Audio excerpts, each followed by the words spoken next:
Hello, everybody. Welcome to Defense Vault. Kyiv. On December 9, 2025, President Volodymyr Zelensky revealed that Ukrainian troops are now launching the homegrown Sapsan operational tactical ballistic missile. This marks a big shift as Kyiv builds its own long-range strike power and cuts dependence on outside help. Zelensky shared the news during a press event in Kyiv. He said Sapsan is in active use right alongside other key weapons like Neptune cruise missiles, upgraded Neptune variants, Polyanitsa platforms, and the fresh Flamingo strikers. No more hiding in the shadows. This domestic missile program is out in the open and hitting targets deep in enemy territory. For years, experts watched Sapsan development drag on and off. The Pivdenia design team led the charge, with Pivd and Mosh handling production. It draws from Ukraine's old Soviet missile routes, plus early funding tied to export dreams. Think Saudi buyers eyeing a toned-down version.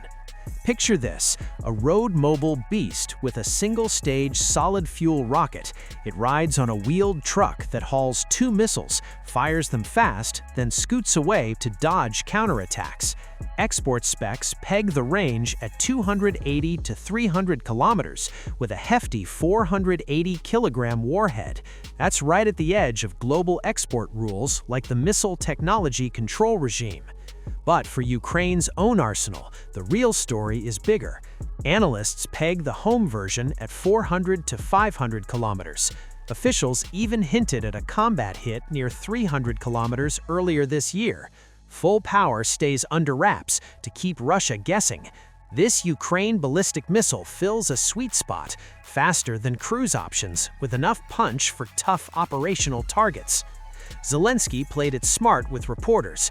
He confirmed we've started using it, but zipped his lips on numbers of missiles or launchers. Why tip off the adversary? It's a classic move to build deterrence without handing over blueprints for defense plans. Stack Sapsan against what Ukraine had before, and it shines. The old Tochka U topped out at 120 kilometers, fine for close fights, but useless against far-off Russian airfields or supply dumps. US-made ATACMS helped from 165 kilometers, with cluster loads up to 300 kilometers for newer solid warheads. Cruise missiles steal the show for distance, though. Long-range Neptune has nailed spots 1,000 kilometers out. Flamingo pushes toward 3,000 kilometers, but carries lighter loads and takes longer to arrive. Sapsan slots in perfectly as a quick, high-payload ballistic option for mid-depth strikes where rockets fall short and super-long cruises feel like overkill. Geography tells the tale.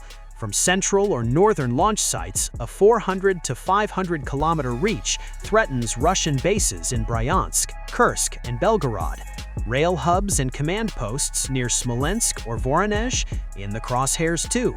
Russian media hype even floats 750 kilometers, enough for Moscow's outskirts, but no proof Ukraine's there yet. What sets Sapsan apart is speed and path. Its high arc and velocity slash warning times versus slower Neptune flies. Russian air defenses scramble harder, forcing them to spread high-tech gear thin across rear bases. Plus, it's all Ukrainian, no foreign strings attached. No more begging for ATACMS amid political debates or red line shifts. Russia tried to kneecap this. Just months back, their intel and military boasted of smashing Sapsan sites in Sumy and Dnipropetrovsk. They flashed maps showing strikes blanketing Belarus, Smolensk, and Moscow zones. Pundits called it a 750-kilometer medium-range menace. Yet here we are, Zelensky confirms combat use. That screams either failed raids or smart Ukrainian moves, like spreading factories and bunkering them deep. It ramps pressure on Russia's defense industry hunts too. Moscow now paints Western tech aid as war meddling. Layer it with Neptune, Flamingo, and drones, and Ukraine crafts killer mixed attacks. Ballistics and cruises hit from all angles at once, overwhelming radars. Sapsan could anchor army-level ops, bridging short rockets and strategic flyers. Zelensky's words pack a punch. Ukraine's strike setup evolves from borrowed gear to a home-built stack. Under bombs, sanctions, and squeeze, Kyiv forges weapons to menace Russian heartland assets. How many Sapsans lurk in the field? That's the riddle keeping foes up at night. As a military analyst, this debut yells self-reliance in the Russia-Ukraine war and headache for deep strike defenses. What do you think? Let us know in the comments. Thanks for watching till the end. Don't forget to like and subscribe, and until the next video, take care and stay safe.